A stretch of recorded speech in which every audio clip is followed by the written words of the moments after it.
ಶಸ್ತ್ರಾಸ್ತ್ರ ಪರವಾನಗಿ ತಾತ್ಕಾಲಿಕ ಅಮಾನತು ಪೊಲೀಸರಿಂದ ದರ್ಶನ್ ಗನ್ ಅನ್ನು ಜಪ್ತಿ ಮಾಡಲಾಗಿದೆ. ದರ್ಶನ್ ಬಳಿ ಒಂದು ಗನ್ ಇತ್ತು. ಸೊ ಆ ಗನ್ನನ್ನ ವಾಪಸ್ ರಿಟರ್ನ್ ಕೊಡಬೇಕು ಅನ್ನೋದನ್ನ ಕೇಳಲಾಗಿತ್ತು. ಬಟ್ ಅದಕ್ಕೊಂದು ಸುದೀರ್ಘವಾದಂಥ ಪತ್ರವನ್ನ ದರ್ಶನ್ ಕೂಡ ಮಾಡಿದ್ರು. ರೇಣುಕಾಸ್ವಾಮಿ ಕೊಲೆ ಪ್ರಕರಣಕ್ಕೆ ಸಂಬಂಧಪಟ್ಟಂತೆಯೇ ಸಾಕ್ಷಿ ನಾಶಪಡಿಸೋದಕ್ಕೆ ನನ್ನ ಪಾತ್ರವೇ ಇಲ್ಲ, ಹಾಗಾಗಿ ನನ್ನ ಭದ್ರತೆಗಾಗಿ, ನಾನು ಸೆಲೆಬ್ರಿಟಿ ಆಗಿರೋದ್ರಿಂದ ಬೇರೆ ಬೇರೆ ಭಾಗಗಳಿಗೆ ಹೋಗ್ತಾ ಇರ್ತೀನಿ, ಸೊ ಹಾಗಾಗಿ ನನ್ನ ಭದ್ರತೆಗಾಗಿ ಗನ್ ಬೇಕು ಅಂತ ಕೇಳಲಾಗಿತ್ತು. ಆದರೆ ಪೊಲೀಸರು ಒಪ್ಪಿಗೆಯನ್ನ ಕೊಟ್ಟಿಲ್ಲ.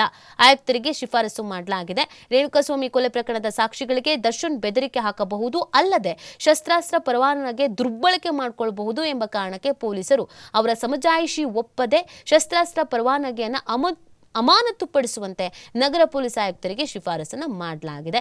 ಇದರ ಬೆನ್ನಲ್ಲೇ ಪೊಲೀಸ್ ಆಯುಕ್ತರು ದರ್ಶನ್ರ ಶಸ್ತ್ರಾಸ್ತ್ರ ಪರವಾನಗಿಯನ್ನು ತಾತ್ಕಾಲಿಕವಾಗಿ ಅಮಾನತುಪಡಿಸಿ ಆದೇಶವನ್ನು ಹೊರಡಿಸಿದ್ದಾರೆ.